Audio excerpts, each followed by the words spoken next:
Welcome back to Anonymous Evidence, your spot for the most gripping true crime stories.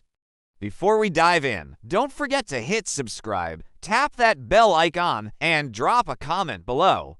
Trust me, you won't want to miss what's coming next, so stay tuned till the very end. Tonight, we re-plunging into the depths of a chilling Michigan murder trial that lines make your blood run cold. Buckle up, crime junkies, because this one's a wild ride through the dark underbelly of the Great Lakes state. Picture this, a quiet suburban neighborhood in Detroit where perfectly manicured lawns and white picket fences hide sinister secrets.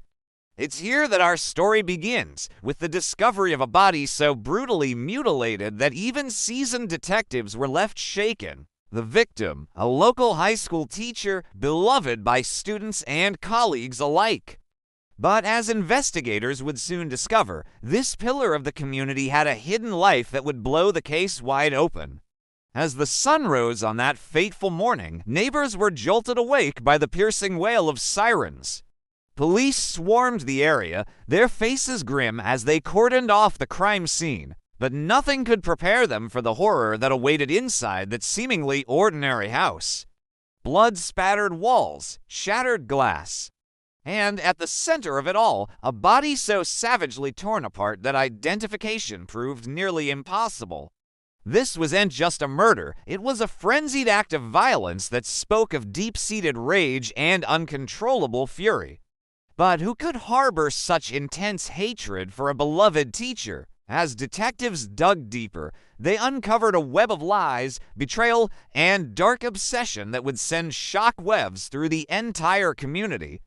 The first breakthrough came when police discovered a series of threatening emails on the victim's computer. Anonymous messages dripping with venom and promises of retribution. But for what? The answer would prove more shocking than anyone could have imagined. It turns out our victim wasn't just grading papers and chaperoning school dances. No, this teacher had a secret side hustle that put them squarely in the crosshairs of some very dangerous people.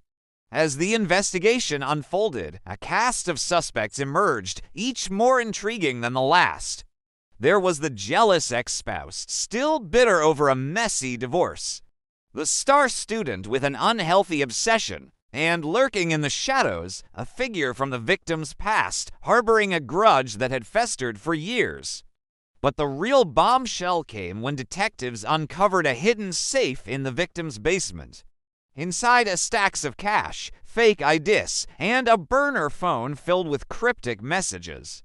It seemed our squeaky clean teacher was neck deep in something far more sinister than pop quizzes and parent-teacher conferences. The trial that followed was a media circus with twists and turns that kept the entire state of Michigan glued to their screens. Prosecutors painted a picture of a double life spiraling out of control, while the defense argued that the real killer was still out there, laughing at the justice system. Witnesses took the stand, each revelation more shocking than the last. Former students spoke of inappropriate relationships and hushed-up scandals. Colleagues hinted at erratic behavior in the weeks leading up to the murder. And through it all, the defendant sat stone-faced, revealing nothing. But it was the forensic evidence that would ultimately prove decisive. DNA found under the victim's fingernails, trace elements from the murder weapon, and a damning piece of surveillance footage that placed the killer at the scene just minutes before the estimated time of death. As the jury deliberated, the entire state held its breath. Would justice be served, or would a killer walk free? The tension in the courtroom was palpable as the verdict was read, sending gasps through the assembled crowd. But here's where things get really interesting, folks. Because even as the gavel fell and sentence was passed, whispers of conspiracy and cover-ups continued to swirl. Some say the real mastermind behind the murder is still out there, pulling strings from the shadows. Others point to inconsistencies in the evidence, claiming that overzealous prosecutors railroaded an innocent person in their rush to close the case. And then there are those who believe that the truth is far more terrifying than anything presented in court. So, what really happened on that blood-soaked night in Michigan? Was justice truly served, or did a cunning killer manage to game the system? The debate rages on, with armchair detectives and true crime enthusiasts dissecting every detail of the case. One thing is for certain, this is one murder trial that will haunt the Great Lakes state for years to come. The ripple effects continue to be felt, from changes in school security policies to a renewed focus on vetting teachers and staff. But perhaps the most chilling aspect of all is the reminder that even in the most seemingly ordinary places, darkness can lurk just beneath the surface. That the person standing next to you in the grocery store or sitting across from you at a PTA meeting might be harboring secrets darker than you could ever imagine. As we wrap up this episode of Anonymous Evidence, I want to leave you with a question to ponder. How well do you really know the people in your life? Are you sure that your neighbors, co-workers, or even family members are exactly who they claim to be? Because if this case teaches us anything, it's that appearances can be deceiving. That behind closed doors and carefully crafted public personas, people are capable of unspeakable acts. So, the next time you're walking down a quiet suburban street, take a moment to look beyond the manicured lawns and friendly waves.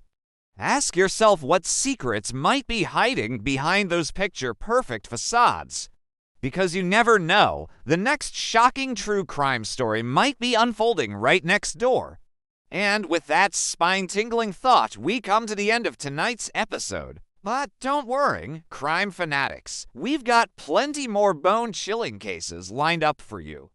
Make sure you're subscribed and have those notifications turned on, because you won't want to miss what we've got coming up next. Until then, stay safe, stay vigilant, and remember, in the world of true crime, things are rarely as they seem. This is Anonymous Evidence, signing off. Sweet dreams, if you can still sleep after this one.